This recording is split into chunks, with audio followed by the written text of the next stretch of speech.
this video, I'm going to show you how to take a set of constraints and an optimizing function and use the simplex method along with your calculator to find the maximum. Here is a set of constraints. Notice they all have less thans, and our optimizing function, which we're trying to maximize. These steps are on the back of your formula sheet. Step number 1, we want to check the constraints and add slack variables and change the inequalities to equations. And so we will take this equation and put an S1 in the left hand side and change the less than to an equals. And then the second equation we'll add an S2. Next step is to take the optimizing function and rewrite it so that all the variables are on the left hand side. And so we'll move the 4x to the other side, making it negative, and the 9y to the other side. Now we'll take these three equations and do something similar to what we did back in chapter 4 and to write them into a matrix. Now we'll need a column for x, column for y, there's a S1, there's an S2, there's an F, and then we need a column for the constants. This is very similar to what we did in chapter 4, writing the augmented matrix. The first equation would have a 1 in the x column, 5 in the y column. The coefficient of S1 is 1. There is no S2, so that would be 0. Also the F. And then the constant is 200. Second equation has a 2 in the x column, 3 in the y column. There is no S1, so it would be a 0. And then a 1 for the S2, 0 for F, and the constant is 134. The bottom equation has a negative 4 in the x column, negative 9 in the y column, 0 for S1, 0 for S2, and a 1 in the F column. And the constant is 0. So there is how we write our simplex matrix. Let's now see how do we solve the simplex matrix. Now I'm going to go through the process just in an overview, and then we'll come back and type it into our calculator. So here's what the process looks like, along with the proper terminology. First thing, and these are the steps that's on your formula sheet, we need to find the most negative number in the bottom row. That would be the negative 4. We need to take each number in that column, called the pivot column, and divide that number into the number at the end of the row. So we'd have 8 divided by 1, 10 divided by 2. We need to choose the smallest positive answer.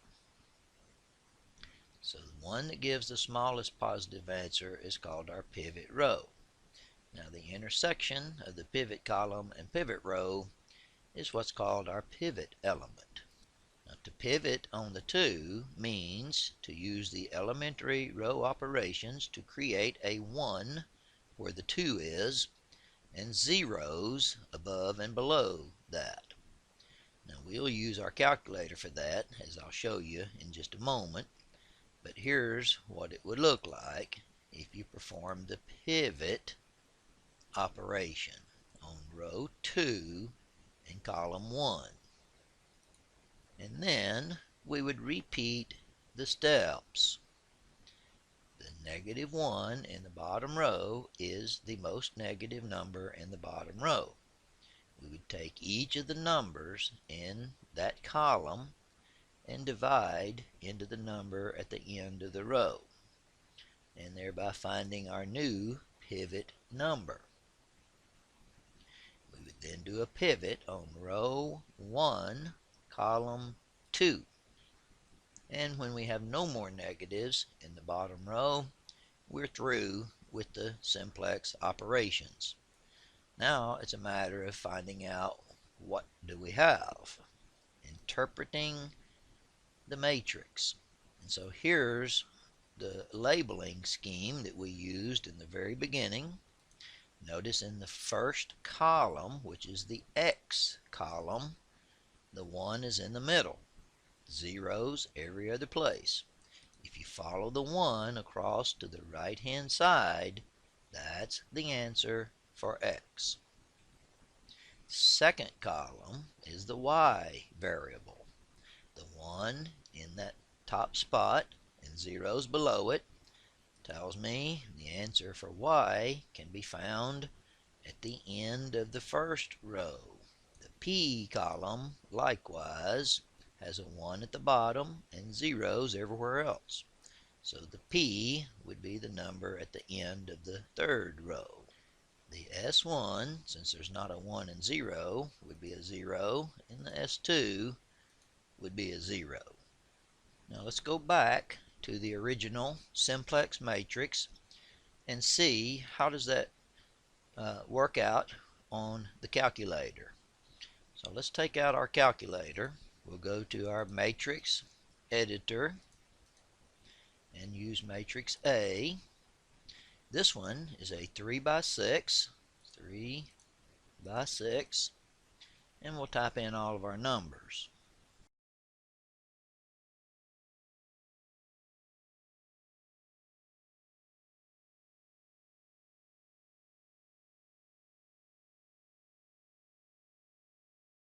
When we're through typing in all the numbers, we go second, quit, and we're back to the home screen.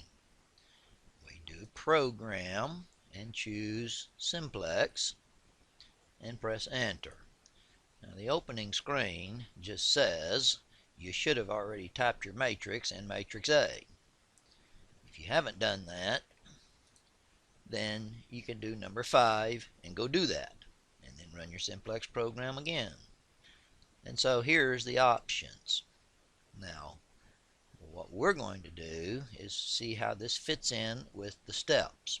First off, step 1 was to find the most negative number in the bottom row. Calculator's not going to do that for me. I need to look at the matrix and figure out what the most negative number is. That's the negative 4. And so negative 4 is in column 1.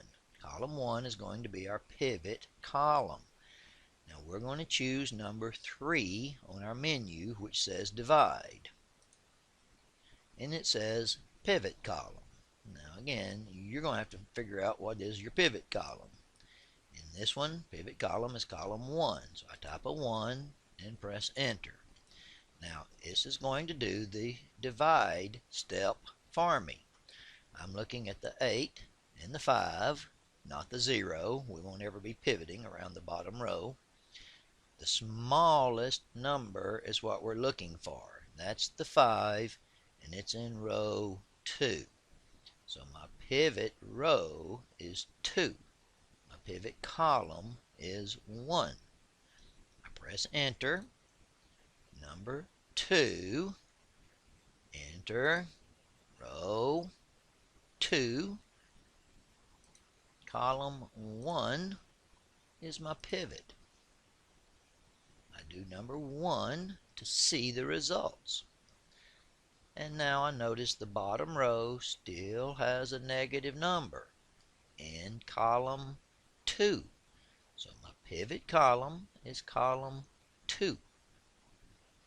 I'm going to go back, enter, and do divide 3 on column 2.